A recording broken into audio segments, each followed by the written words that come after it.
오늘 성경 말씀은 요한일서 3장 1절에서 12절입니다. 신약 390페이지입니다.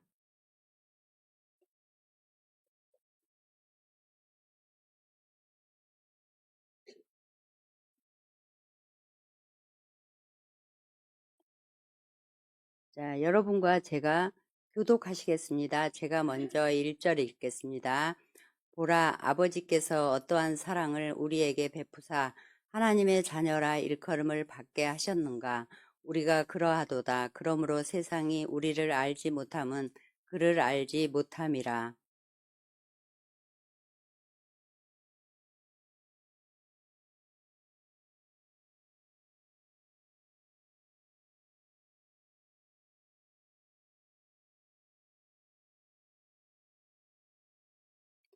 주를 향하여 이 소망을 가진 자마다 그의 깨끗하심과 같이 자기를 깨끗하게 하느니라.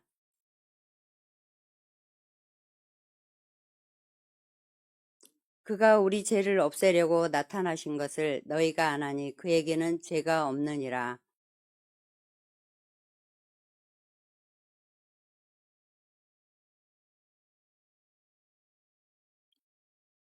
자녀들아, 아무도 너희를 미혹하지 못하게 하라. 의를 행하는 자는 그의 의로우심과 같이 의롭고,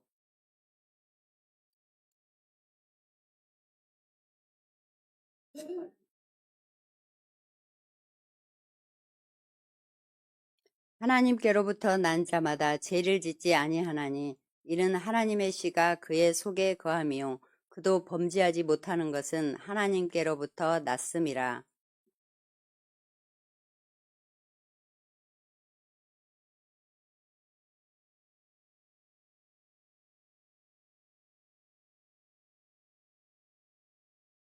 우리는 서로 사랑할지니 이는 너희가 처음부터 들은 소식이라.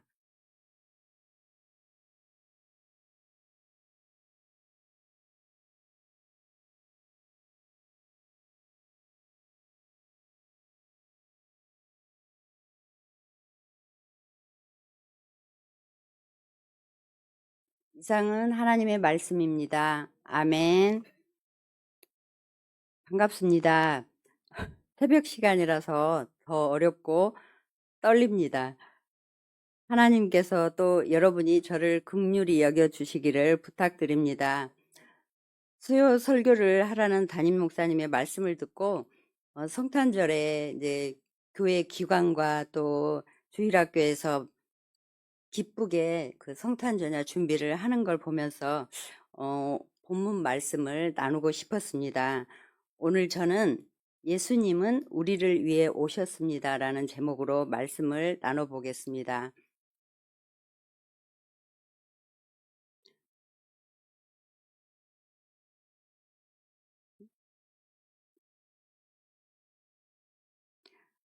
하나님께서는 에덴 동산을 보시기에 좋았다라고 말씀하시며 아름답게 만들어 아담과 하와에게 살게 하셨지만 뱀의 유혹으로 인해 죄가 들어와 인간은 죄악으로 인해 죽음의 불행과 고통의 문제를 스스로 해결할 수 없게 되었습니다. 하나님께서는 죄 없으신 아들 예수님을 세상에 보내셔서 십자가에서 인간의 모든 불행과 죄악을 대신 지시게 하셨습니다. 우리를 위해 오신 예수님은 첫 번째 우리 죄를 없애려고 오셨습니다. 다 같이 한번 읽어볼까요? 시작. 우리 죄를 없애려고 예수님이 오셨습니다. 본문 말씀 4절과 5절에 예수님이 오신 이유를 이렇게 말씀하십니다. 다 같이 읽을게요. 시작. 죄를 짓는 자마다 불법을 행하나니 죄는 불법이라. 그가 우리 죄를 없애려고 나타나신 것을 너희가 아나니 그에게는 죄가 없느니라. 하나님은 죄를 알지도 못하신 예수님께 우리 죄를 가져가게 하시고 우리에게는 예수님의 아름다운 의를 주시고 또 우리를 의롭다 칭하시고 자녀 삼아 주셨습니다. 고린도후서 5장 21절 다 같이 읽겠습니다. 그거 아닌데? 하나님이 시작. 하나님이 죄를 알지도 못하신 이를 우리를 대신하여 죄로 삼으신 것은 우리로 하여금 그 안에서 하나님의 의가 되게 하려 하심이라. 아멘. 예수 그리스도를 믿으면 내 죄를 예수님이 가져가시고 우리는 예수님의 아름다운 의가 되게 하셨습니다. 그것은 위대한 교환이 이루어진 것입니다. 그리고 우리를 자녀 삼아 주셨습니다. 자, 1절 말씀 보겠습니다.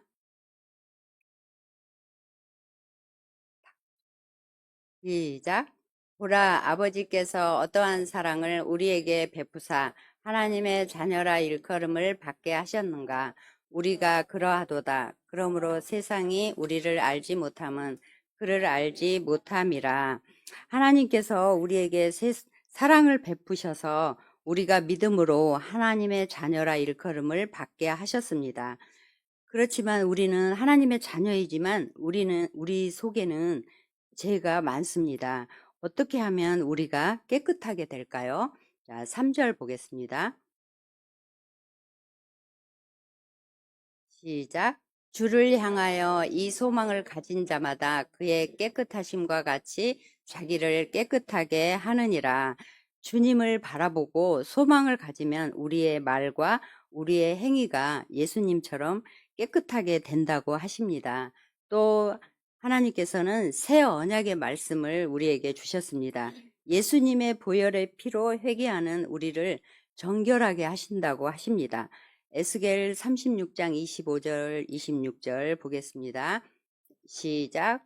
맑은 물을 너희에게 뿌려서 너희로 정결하게 하되 곧 너희 모든 더러운 것에서와 모든 우상 숭배에서 너희를 정결하게 할 것이며 또 새 영을 너희 속에 두고 새 마음을 너희에게 주되 너희 육신에서 굳은 마음을 제거하고 부드러운 마음을 줄 것이며. 아멘. 성령을 부어주셔서 부드러운 예수님의 마음으로 우리의 마음을 바꿔주십니다.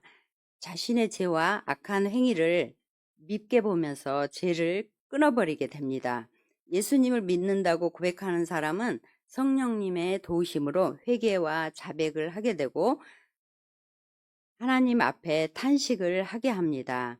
하나님, 어제도 가정에서 자녀에게 배우자에게 화를 냈습니다. 제 안에 있는 혈기를 떠나가게 해주십시오 라고 탄식하며 기도하면 우리 안에 있는 혈기가 떠나가고 우리 삶에 천국이 오고 또 마음의 천국이 찾아올 것입니다.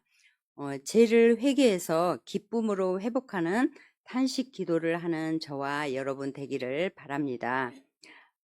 다음에 이제 두 번째입니다. 두 번째, 예수님이 오신 이유는 마귀의 일을 멸하려고 오셨습니다. 자, 다 같이 두 번째 읽어볼까요?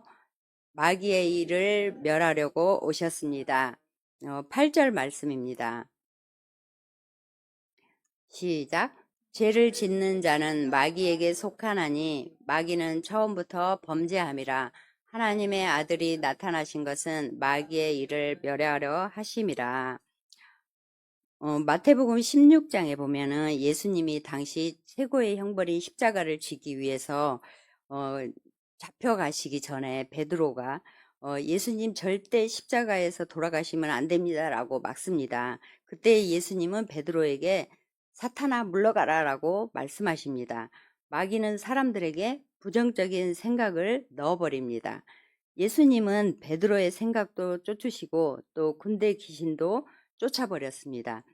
누가복음 10장 19절에 보면은 주님은 우리에게 뱀과 정갈을 밟으며 원수의 모든 능력을 제어할 권능을 주었으니 너희를 해칠 자가 결코 없으리라. 아멘 라고 말씀하셨습니다. 주님께서는 우리에게 마귀를 쫓을 권세를 주셨습니다. 마지막으로 예수님은 다시 오십니다.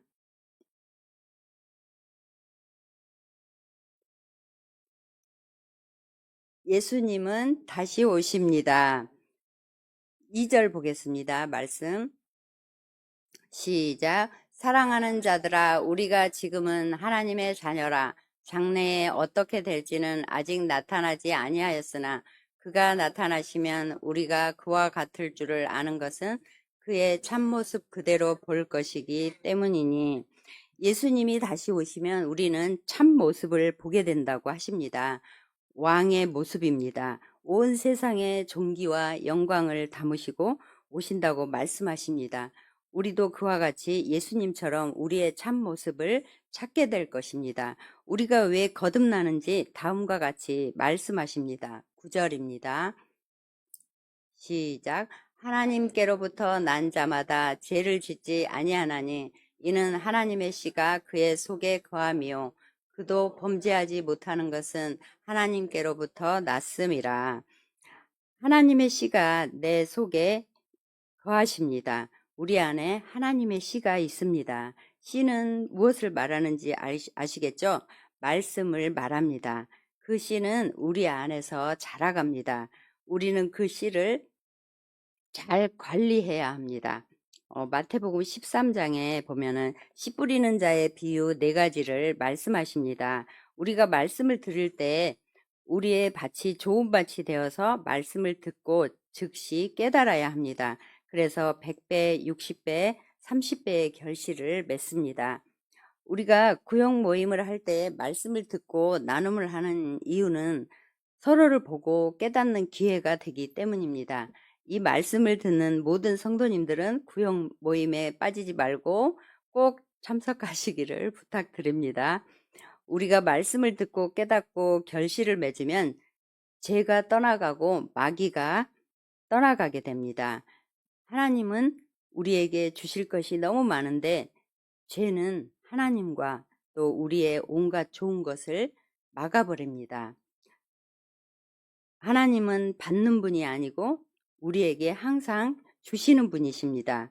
시험을 주시기를 원하는 분이 아니고 해결해 주시는 분이십니다. 우리를 존재 그대로 사랑하시고 교제하기를 원하시는 분 앞에 저와 여러분이 말씀과 기도로 나아가기를 원합니다. 요한복음 14장 14절 보겠습니다. 시작. 내 이름으로 무엇이든지 내게 구하면 내가 행하리라. 아멘. 우리가 말씀 안에서 무엇이든지 구하면 주시겠다는 말씀 따라서 쉬지 말고 기도하는 저와 여러분 되시기를 축복합니다. 시간이 허락돼서 잠깐 제 간증을 하고 마치겠습니다. 지난주 수요일에 저는 울먹거리려고 그래서 좋게 봐주세요. 72세 된 오빠의 장례식을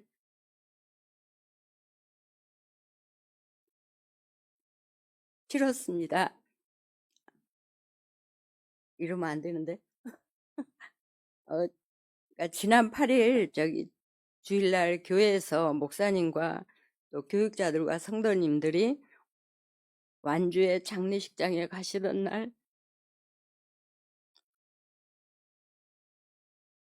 일부 9시 예배를 드리는데 찬양이 시작되면서 오빠가 예수님을 인정하지 않았다는 것이 너무 아쉽고 불쌍하다는 애틋함이 올라왔습니다.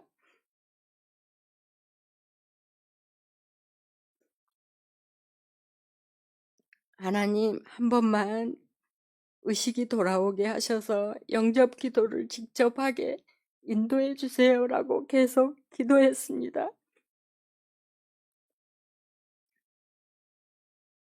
오빠에게 가야겠다는 생각이 들어서 목사님께 오빠가 지금 임종기에 있어서 가봐야 돼서 완주에 못 가겠습니다 라고 말씀드렸더니 그렇게 하라고 하셨습니다. 저는 오후 예배를 드린 후에 호스피스 병원에 갔는데 이제 오빠 자녀들을, 그러니까 조카들이죠. 조카들은 그 병원에서 오늘은 무사히 넘길 것 같다고 해가지고 이제 위로를 받고 집에 모두 갔더라고요. 그런데 이제 저희 세 가족과 이제 올케 언니가 이제 의식이 없는 오빠 옆에서 이런저런 얘기하다가 장로님께서 기도하자고 해서 오빠의 손을 잡고 간절히 기도했습니다. 하나님, 불쌍한 이 영혼 받아주십시오. 기도가 끝나고 갑자기 오빠의 몸이 움직이기 시작했습니다. 우리의 기도를 듣기를 바란 것처럼 잠시 후에 돌아가셨습니다. 저는 생전 처음 임종을 보았습니다. 생사화복을 주관하신 하나님께서 가족이 함께 임종을 보게 해주셔서 너무 감사했습니다. 오빠는 아파서 고통하던 모습은 사라지고 너무나 편안한 모습으로 바뀌었습니다. 하나님께서 이 영혼을 구원해 주셨다는 믿음이 오고 제 안에 평안이 들어오면서 하나님께 감사 기도를 올려드렸습니다. 이번 일을 계기로 저는 전도는 정말 미루지 않고 해야 한다는 깨달음을 얻었습니다. 여러분도 믿지 않는 가족이 있다면 정말 그 사람이 귀찮게 생각할 정도로 전도에 열심히 힘쓰시기를 바랍니다. 제 경험을 이렇게 토대로 정말 하나님을 전하고 예수님을 전하는 일이 우리의 일평생의 목표라는 것을 깨닫게 된 것을 함께 나누게 되었습니다.